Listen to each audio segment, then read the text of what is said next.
I'm Julia Hendrickson and this is Mako Fujimura, and we are in the midst of an unfolding of global events Yes, indeed. on truly catastrophic scale. Mm-hmm. And as an artist, you have a specific way of communicating with the world. Mm. And I wonder how you have navigated the specificity of speaking into specific events or into general events, and what that process has been like for you.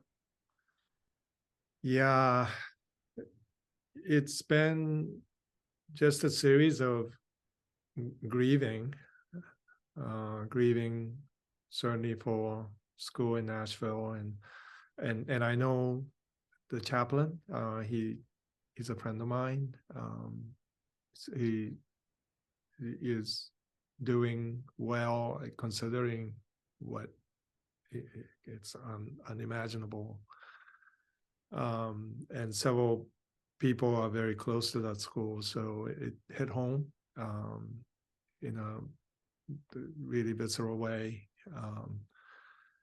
And then with the indictment and the spectacle that is going around it just makes me sad about what this nation is going through, and really the anticipation of more fractures and divisiveness, and that in some ways this is just the beginning of what is to come. And so that's a good question. How do I speak into these moments as an artist? And first of all, I am painting, and as you saw on my Instagram feeds, I'm painting this painting here that is literally called Tears of Christ. And it wasn't by intent that I would be painting this now.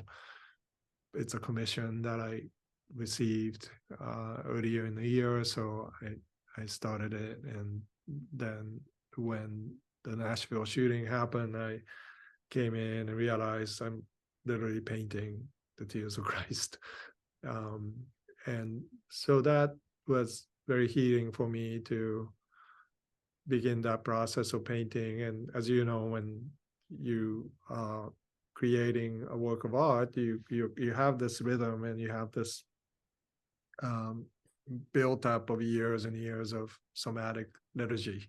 You go through preparing, you go through melting the glue, and trying to find the right mix of minerals and the base, and all of that is very healing to me. And I've been trying to share as much as I can from the studio what I do, because it seems connected to what is happening in the world, even without me knowing. And somehow the intuition is able to anticipate all that grieving that we need to go through, and we're forced to go through.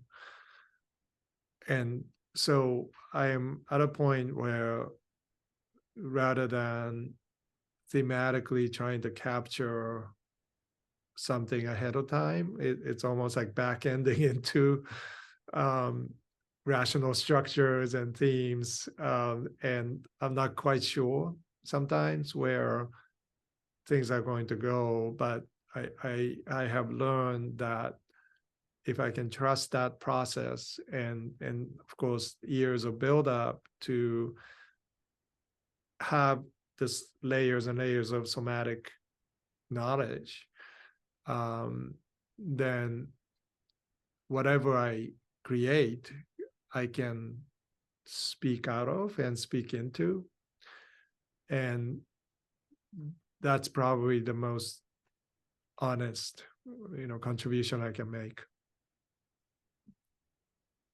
And so in the midst of all of that, you have established this practice. You are an established artist. Yeah. What would you say to artists that aren't as far along on the path, that are wondering how their work is connected to a broader theme,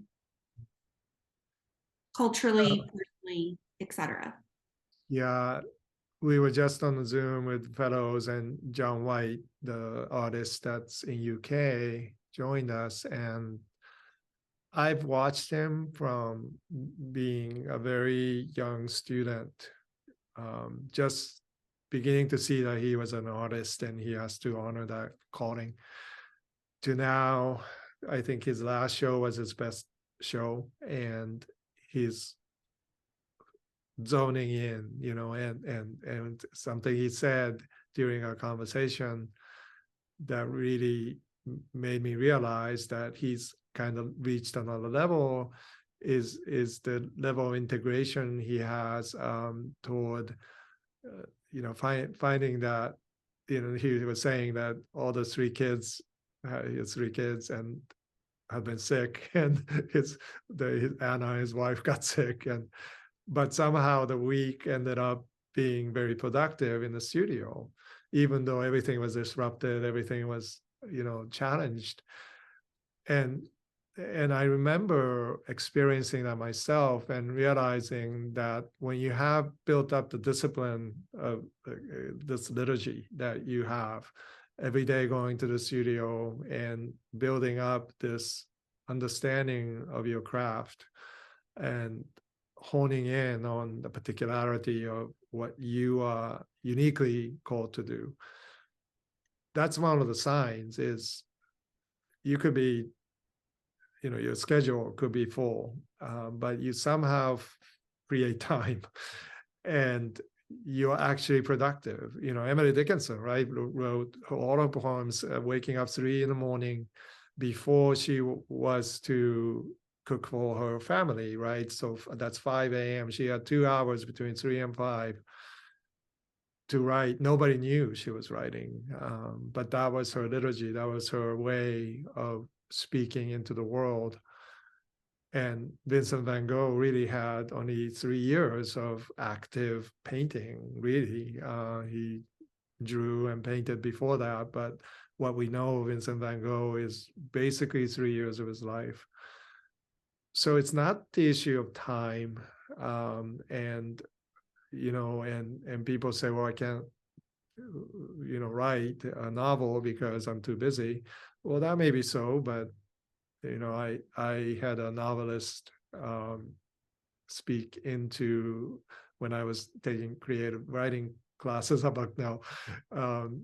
He came and he said, if you have 2 hours every Saturday, you'll finish a novel in 2 years.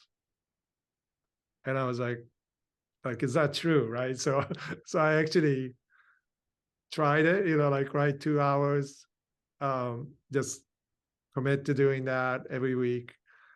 And then I did finish a book, even though a lot of it was fragments, like essays I call refractions, it's like bits and pieces of thoughts and ideas about culture care, but it did become a book. So it's true, right? So I think part of it is knowing what you are called to love, this particular way that we're created, and materials that fits that calling.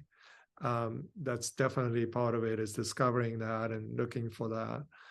And then just spending over and over time in the studio, willing to fail and willing to be very honest about, rather than seeking affirmation in the world, you first have to spend plenty of time by yourself, pushing yourself to know, if it's particular material, what is your language for that material, right? And then your work behind you, using basically one material, right, on paper, or and that's the process. That's the hard work that has to be done.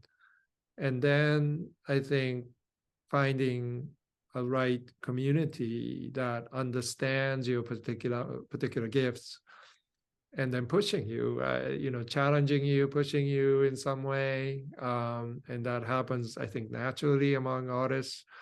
because if you are around artists that care about their work, that love what they do, then you're always encouraged and inspired and challenged, and so that's important. Work of cultural care is to finding that community, not just artists but others too, who can speak into that. And then I guess as we, if you're an artist showing in the world, and that business reality breaks in, right? So transactional business reality, which is so antithetical to what we do in the studio, but that is also a discipline that we can learn, I think, more easily than we can learn the liturgical rhythms of making art is the transactional business, because it can be passed out, and it can be delegated, and it can be something that can be objectively understood, and I in some ways I think technology will help us to do that. So I'm sure there's more, but these are some of the things that come to mind when you ask that question. For sure. And you also talked about, really briefly, the role of failure in making. Yeah. Care to expand on that at all? Well, I'm always learning, and I feel like I'm never there. Even with the materials that I use, I'm always learning something new. And I've learned to be open to having a posture of saying, I don't know. I may be able to do this, but I don't know. And when you try to do something and you fail, it's not because the knowledge is part of it, and if you don't know something, you need to learn, but it's that I didn't love this material enough. I didn't love this painting enough. I didn't let it speak to me. And so there's different kind of failures, right? You might write something, and then you want to get it published, and you send it to publication, and they reject you. Well, that's a failure, but I don't think that's a failure. I think that's like one way of finding other people to talk about your work. But just because they don't respond or they reject it, it doesn't mean that your work is a failure. And I think what I mean by failure is like really going on the edge and then falling. But that's what we have to do as artists all the time. Devenkon talks about this in his writings. Like, he's doing all these Ocean Park series, and amazing paintings are coming out of the studio, and he's like constantly asking himself, like, is this formulaic? Is this fading in that sense? Am I on the edge? Can a painting make the hair in the back of my neck stand? I love that. I love thinking about him painting, in California light, and saying, there's something new in this painting? Is there something that literally, viscerally, I can feel? Is it surprising to me? Is it new to me? And in order to ask that question, he's willing to fail, right? He's push himself onto that edge. And so I guess I'm thinking of failures as a positive virtue, in the studio. Failure as opportunity for growth and learning. Yeah, totally. And those paintings actually are very important. You may not ever want to show them, but you should keep them because they teach you a lot about yourself. The works that I've done in the past that has I have not exhibited them, but I kept them because they tell you almost like the negative, space, of what you are actually good at, right? You're trying so hard in some ways to make it work, but you realize only in hindsight, it takes about 5 years to just let it sit there and not look at it. But when you see them, it's obvious. It's obvious what you're trying to do, and you are not gifted at doing that, and it just affirms what you're doing now. Mhm. Yeah, you're not gifted at it yet. Not, yeah, that's true. That's true. There are things that we can certainly train ourselves to be better at, and it's a never-ending, journey, adventure. And so, tying in the ideas that we're talking about, studio practice and failure and cultural um, devolution and failure, how can the practice also sustain hope?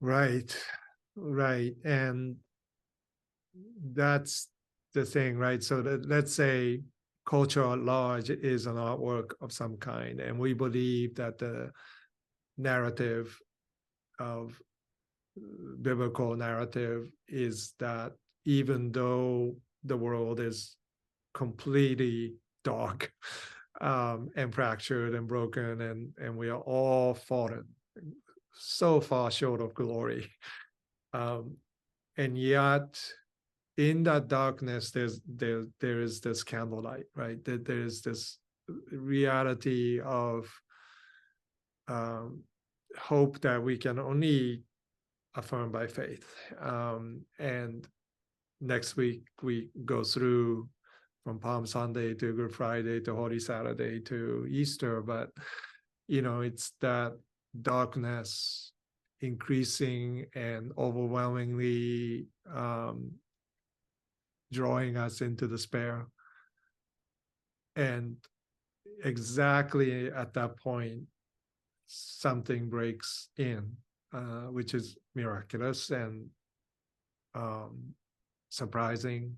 Um, but that is the narrative we have been affected by, and also in a sense that's the only way that I can paint, and in order to get there though, because that hope is not superficial hope, that is, that's just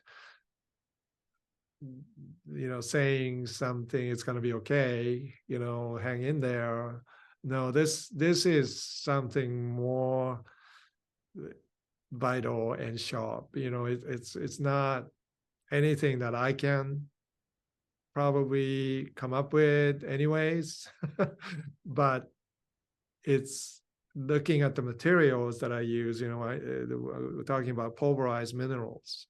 These works have to be pulverized. The minerals have to be pulverized to be layered, to be made beautiful. Something is being sacrificed. And so I know just from my work here in the studio that this narrative of creation and fall and redemption and new creation I get to experience it here, in that sense. And I'm grateful for that language that inform me when we go through these events, these dark events. And the best thing for me, rather than responding to Twitter or whatever, Instagram, is to come into the studio and deal with it as honestly as I can, of what I feel and what I'm sensing, what only my hands know, and the deep core of my intuition, hopefully will open up to create something out of that. So that's really the process. It is hard to describe because it can only be incarnated in time and space in a studio at a certain time, and then it is elusive, right? It just next day you might be doing exactly the same thing, but it's different because the circumstances are different. And that's part of the sustaining nature of liturgy. You referred to it earlier in the conversation as a somatic liturgy. And within the ecclesial tradition, you have liturgy regardless of what's happening, what's being preached, who shows up to the service. You have the rote prayers that are perpetually prayed. And in the same way, you come to the studio practice and you take the same action, knowing that you are a different person today than you were yesterday, knowing that the culture at large has shifted in some way. Some event has transpired that has brought fresh tragedy. The action remains the same. The liturgy, the prayer, it's the same. Yeah. And that's the hope of new creation. Yeah. Hebrews 11, faith is the substance of things hoped for, the evidence of things unseen. And the word substance there, the Greek hypostasis, which is a word that I love, I have come to love and appreciate. It would be, if it's hyperstasis, it would be standing under something and holding it with all our might. But hypostasis is this humble gesture of almost, being crushed by hope. and so what does that mean? Because grace chases us,